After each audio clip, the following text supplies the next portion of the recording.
Magandang araw mga boss. Magkapag-vlog naman tayo dito dahil medyo may oras tayo. Magandang gabi pala. Ngayon ako mag-vlog dito dahil medyo tahimik pag ganitong gabi. Ipapakita ko sa inyo yung mga panglaban ko ng summer. Bali, sikalap namin kanina galing ng Santiago, Isabela. Maganda naman yung pauwi kanina. Bali, clock naman yung ibon natin lahat. Bali, may 8. Papakita ko sa inyo yung mga panglaban natin, itong mga nasa likod. Bali, panglaban sila ng PPC tapos CPR. Ang karera namin sa CPR hanggang Apari, straight kanan. Yun ang mahirap din ngayon sa amin kahit malapit lang na norte.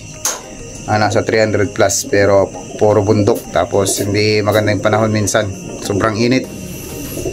Lalo't umabot na rin kami ng papunta na ng June, medyo may tag-ulan na parte. Ngayon tag-ulan na rin dito sa amin. Tuwing hapon talagang umuulan na, kaya maraming sakit yung mga ibon na nakukuha. Karamihan 1 eye cord. Doon sa kabilang loop ko, doon sa pang north, puro 1 eye cord yung mga flyer ko dahil hindi sila tinamaan ng 1 eye cord nung bata. Ngayon sila tinamaan nung karera na, kaya talagang stress yung ibon. Iba pa rin yung bata pa lang natamaan na ng eye cord, yung kuraysa, yung namamagang mata. Yung mga flyer ko ngayon ng mga inakay, hinahayaan ko pag nagkaroon ng ganun, dahil pag inabutan ng eye cord sa derby, mas lalong mahirap, lalo na pag malayo ng bitaw tapos may tama ng eye cord. Yung ibon ko ngayon talagang yung mga panglaban ng PPC, mga bata kasi 4 months pero tinamaan ng eye cord. Okay naman, nakapag-clack pero hindi na nagbibigay yung tamang speed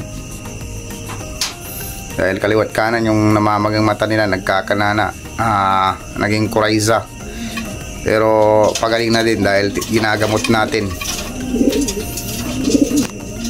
yun, kasi nung bata talagang hindi tinamaan. Pero itong mga pang dito sa akin, itong mga panglaban ko dito, bata pa lang to tinamaan na, kaya immune na rin sila kahit pa paano, may panglaban na rin. Kabisado na nila yung virus, kaya kaya na nilang labanan. Yung kandon kanina, PPC, bali 4 months, bata pa. Itong isang rings niya pang NLFC, wala, mag-upisa pa lang ang training yan. Naknikon Demonyeta process kay Raymond. Ito naman yung sumalpok, bali naka-entry na to, kaso hindi ko na tinuloy dahil Ugos mag-uumpisa rin ang training nito. Wasak yung dibdib. Apo yan na Angel. Ito naman panglaban kay NLFC, bali mag-uumpisa pa lang, Red Devil.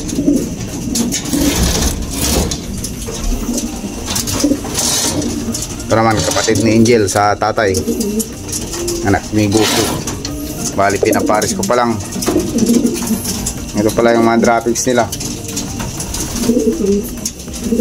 Ito naman anak ni Ashraid, anak apo ni Angel Sexy, process ng Juston, 3 points, complete clacking. Ito naman kay Circuit, bali palaro, anak ng ibon ko rin to, tapos ako na naglipat, complete clacking, wavy OB. Ito naman si Josh, bali ito sa batch na to, siya yung pinaka old bird dito. Ito yung galing na ng Ragay, bali panalo na to sa underground namin sa Alpha, tapos hakot puling na rin. Try ko ngayon sa norte. Ito naman kay Pare Wilmer, bali ito pinaris ko dito, nanalo din kanina ng pooling. Bali ko ito Ansong Ong, yung tatay. Napakagandang ibon, maganda yung kaha. Ito hindi na sila dadapuan ng mga nekod dahil nagkakuraysa na ito mga bata. Piniprepel natin sa next race ng CPR. Yung mga droppings nila kapag ganito binabigyan ko na Astro Capsule. Maganda talaga droppings. Ito naman pinaparis ko. Ito bali sabay-sabay yung apat natin kanina pag uwi ng Santiago. Ito pinaparis ko kay Pare Wilmar din, palaro din. Complete clacking, YBUB. Ito naman ito yung tinanggalan ng rings natin. Ito yung Lads Junior. Bali double tag to, ngayon wala nang rings. Breeder na rin yan. May anak siyang ililipad ko ngayon. Vandenbroek tapos Cross de Smith. Ito rin panlaban, cracked dito. Pinaparis ko dito sa Red Devil na breeder. Wala nga, Red Devil complete clacking din ng PPC. Lahat sila may pares tuwing hanggang ganito lang, hanggang gabi ng linggo. Tapos Lunes break na para magungitibit yung ibon. Ito complete clacking din. Bata. Ito ang pinakabata. Magpo-4 months. Bali dalawa pa lang yung nilaglag niya na pakpak. Ito panglaban din ng NFC. Ito naman yung umuwi kahapon ng Sabado tapos niloading ko agad. Bali 2 araw na wala. Natamaan ng palkon yung kanya. Nawakwak yung pakpak. Siya pa yung first clacker ko sana pero hindi ko siya inuna. Bali inuna ko yung mga may taya sa pooling. Ito hindi ko na tinayan dahil hindi ko naman inspect na mauwi. 2 araw na wala tapos niloading ko. Nag-clock. Naparecover ko rin kahit papano kaya nag-clock. Ito pala yung magandang uwi dito sa akin. Ito mabilis to. Kaso nga lang sobrang pasaway.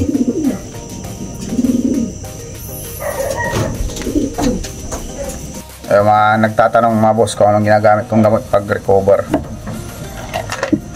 Ito pag malayo na ito ginagamit ko talaga. Pag nagkaka-hard race ito. Tapos tinutulungan ko lang Astro Capsule. Paglapag ito una. Bali 15 minutes pag galing karera ito ang ginagamit ko. Astro Caps. Tapos Ideal Pills. Tapos sa gabi anti-canker.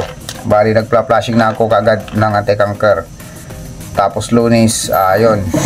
Pwede kayong mamili kung anong gagamitin nyo. Kung herbal o kaya antibiotic na malakas. Sa akin, sa unang linggo, antibiotic ako ng 4-in-1. Tapos, sa susunod na linggo naman, binibigyan ko sila ng oregano tapos bawang sibuyas. Bale, biniblender ko. Marami na rin gumagawa din nun. Medyo hindi tayo nakapag-upload lagi ng video dahil video busy. Ito talaga yung importante rin sa akin mga boss, itong anti-canker na patak. Dahil pag lagyan nyo ng kwan kasi patak, mawawala yung mga nainom nilang hindi maganda sa daan pag tumukod yung ibon. Anti-canker yung gamit ko, pamatak. Dahil iba pa rin yung naka-prevention yung ibon. Kahit healthy yung ibon, hindi natin masabi kung kailan dadapuan ng sakit. Kaya ginagamitan ko ng anti-canker. Ito yung mga late breeding ko ng South. Bali last breed pala, hindi elite. Sakto lang yung breed. Bali ito, hindi ko pa sila pinapalipad dahil kapag kumulang kami doon sa mga pang refreshment namin sa wall of praise, ito mga gagamit. Ito mga katawan nila. Bali konto na batch 15 sila. Konto dati 20. Bali yung 5 may mga tropang umawit, naibigay din natin. Ito Red Devil, maganda pang breed tapos pang laban. Sayang kasi hindi ako gumagawa ng stock bird. Halos lahat nililipad ko. Maliban lang kapag nadisgrasya, talagang i-stocking ko yung ibon, gagawin kong breeder. Ito ang gandang ibon. Ito naman Garuda tapos Red Devil. Bali ang kuya nito yung champion ko rin ng South, yung YBUB winner ng Red Devil. Red Devil to ang kuya nito. Bali katawan nito talagang malapad pero magaang sila. Bali ganun ang gusto kong ibon, yung malaki yung ibon pero hindi mabigat. Hanggang yung mga panglaban ko ng derby, malalaki yung mga ibon ko, may kalakayihan, pero magagaang yung katawan. Yan yung mga kwan nila, kilbon, talagang buo-buo yan. Ganito rin yung mga sinadmit ko ng One Loop Race, ganito rin, ganitong lahi din.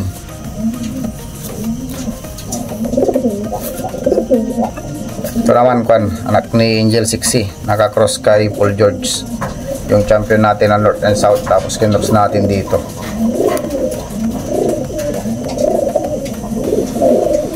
Ito ang kinis. Bali ito, kwan na sila. Gusto ko na matamaan na ng one ikod o Coryza habang naka-viewing, para pag lumilipad na sila ng training, kwan na, wala nang problema. Masayo ko yung hindi natamaan ng one ikod pagbata, dahil sa karera yan sigurado matatamaan, lalo mahawaan. Ito mga boss, kinis. Ito naman yung kwan, anak ni Totoy. Ito yung umuwi dun sa tropa na nagtutos dati, pero matino to sa akin. Problema lang ito, yung pakpak niya may limit long lipad lang niya, hindi niya maikuan dahil ito sumalpok, tapos hindi na bumalik sa normal. Ito yung pakpak niya, ito yung may tama. Bali hanggang dito lang, hindi may sasagad. Nakakalipad siya pero hindi gaanong tumatagal. Bali naipatos ko pa to ng 40 km, kaso hirap umuwi, kaya tinigil ko. Ito bago madisgrasya to sa midtos, bali sumabit, umampas yung pakpak, kaya naging ganito. Bago ito madisgrasya, pulling winner siya ng Bamban. Bali young bird siya, pero niloloko ng UV, pulling winner sa karera ng DHPC nung sa kanan ang karera nila. Ito na ibon. Bali may nakausap na rin ako dito, taga Condin, Bulacan, pero hanggat nandito pa, pero dito paunahan talaga yung mga ibon ko. Sa akin hindi ako nagre-reserve hanggat kuan pa. Kung magustuhan nila, pwede na lang kunin basta nandito yung ibon. Sa akin kasi ang pagbebenta ng ibon, hindi naman ako nagbebenta ng ibon na basta sila ang kukuha.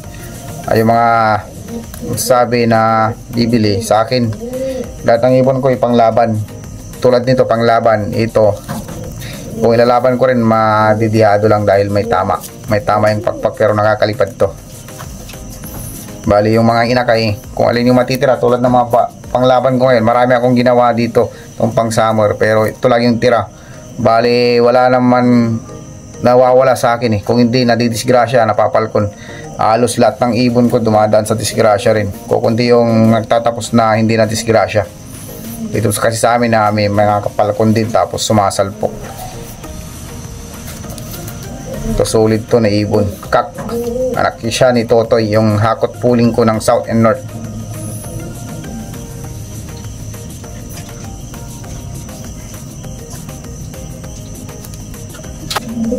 Ito yung bago kong project ngayon, hindi siya Red Devil. Wali, ito yung bago kong pula na lahi dito.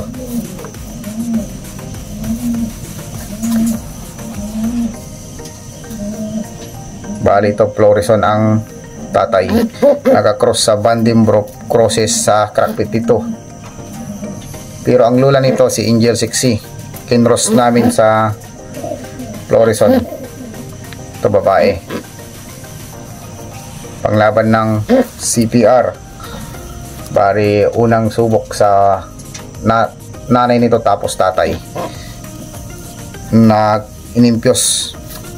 Bali yung mga ibang kuan ko dito pula, puti yung pakpak, pero ito itim yung dulo, kaya medyo matagal magnisnis. Tapos ito babae pero itim yung kuan, buntot tapos pakpak. Bali lilipad to ng CPR.